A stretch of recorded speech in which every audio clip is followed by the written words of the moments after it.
शास्त्र कहते हैं कि मनुष्य अगर गिरना चाहे तो असुरों से भी नीचे गिर सकता है और उठना चाहे तो देवताओं से भी ऊपर उठ सकता है। अर्थात मानव अपने कर्मों से महान बनता है और अपने कर्मों से ही राक्षस बनता है। मनुष्य सृष्टि का एकमात्र प्राणी है जो परमात्मा तक की दूरी तय कर सकता है। इस संसार में भगवत गीता के पवित्र ज्ञान से न जाने कितने लोगों ने, न जाने कितने महापुरुषों ने अपना जीवन बदल लिया।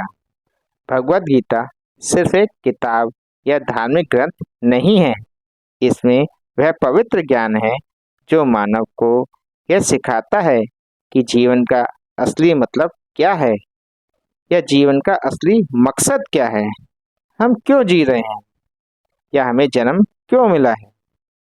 वास्तव में जीवन कैसे जिया जाता है, इसके ज्ञान से मनुष्य जीवन के हर क्षेत्र में सफल होकर खुशी और आनंद को प्राप्त कर सकता है।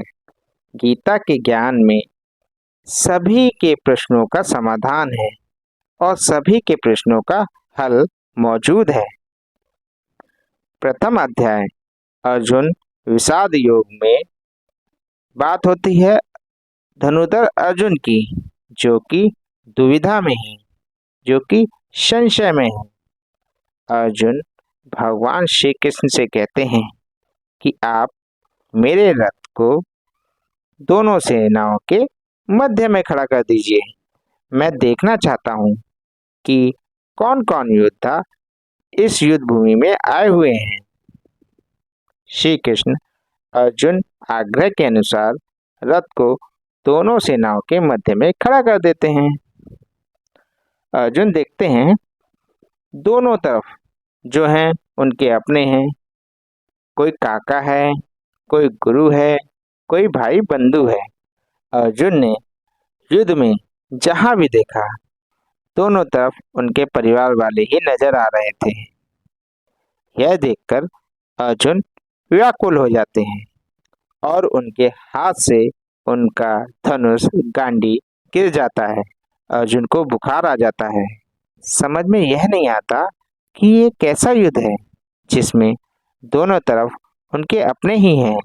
वह भगवान श्री कृष्ण से कहते हैं, मैं तो खड़ा भी नहीं हो पा रहा हूँ। मैं युद्ध करने में असमर्थ हूँ। मैं अपने कुल को मारकर कल्याण को पाना नहीं चाहता। ये सब मेरे अपने हैं। इन्हें मारकर मुझे क्या मिलेगा। इस प्रथम अध्याय में हमें यह सीख मिलती है कि वास्तविकता हमेशा हमारी सोच से अलग होती है। हमें यह नहीं पता कि जब हम कोई काम का इरादा लेकर जाते हैं तो वहाँ क्या हो सकता है। हम किसी बुरी चीज का सामना जब भी करते हैं तो हम अपना संयम खो बैठते हैं और घबरा जाते हैं। घबरा जाने के बाद अपने असली मकसद को तो भूल जाते हैं। इसी तरह हमारे मन में अच्छाई बुराई का युद्ध होने लगता है और अर्जुन की भांति बहुत सारे संशय, डाउट्स मन में आने लगते हैं। इन सब से उबरने के लिए भगवत गीता के ज्ञान के माध्यम से श्री कृष्ण की शरण में जाने का मौका मिलता है। आप जो पाप है उसको पीछे छोड़ने लगते हैं और पुण्य के साथ आगे बढ़ने लगते हैं और अपने मन को एक धर्म क्षेत्र बना लेते हैं। भले ही अर्जुन युद्ध कला में माहिर थे और भले ही वे युद्ध के लिए धनुष लेकर चले आए थे, लेकिन युद्ध सिर्फ हथियार चलाने आने से नहीं होता। उसके लिए इरादे भी मजबूत चाहिए होते हैं। मानसिक संतुलन भी अच्छा चाहिए होता है। मैदान में अर्जुन को अपने कर्तव्य से ज्यादा परिवार और गुरुओं से मोह हो गया था, जिससे अर्जुन दुखी थे और युद्ध करने का निर्णय नहीं ले पा रहे थे। इससे यह भी सीखने को मिलता है कि जीवन में हमें अपना कर्म करने से यदि कोई रोकता है तो वह है हमारा मोह, हमारा लगाव और हमारा अटैचमेंट।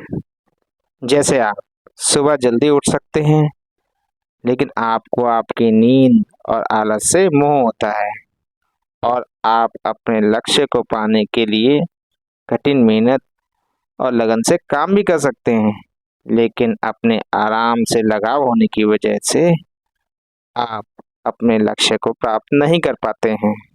अर्जुन भी एक क्षत्रिय थे।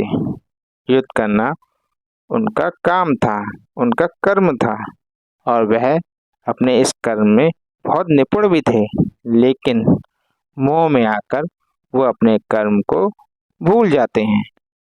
इसलिए जीवन में अगर आपको सफल होना है तो अपने मोह और अटैचमेंट को त्यागना ही होगा।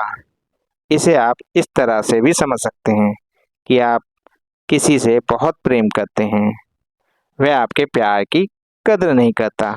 ऐसे में आपको उसके प्रेम को पाने का मोह नहीं होना चाहिए, क्योंकि जब तक यह मोह है आप अपनी लाइफ के अर्जुन अर्थात सफल व्यक्ति नहीं बन पाओगे।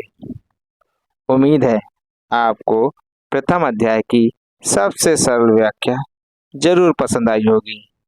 हरे कृष्णा, राधे राधे।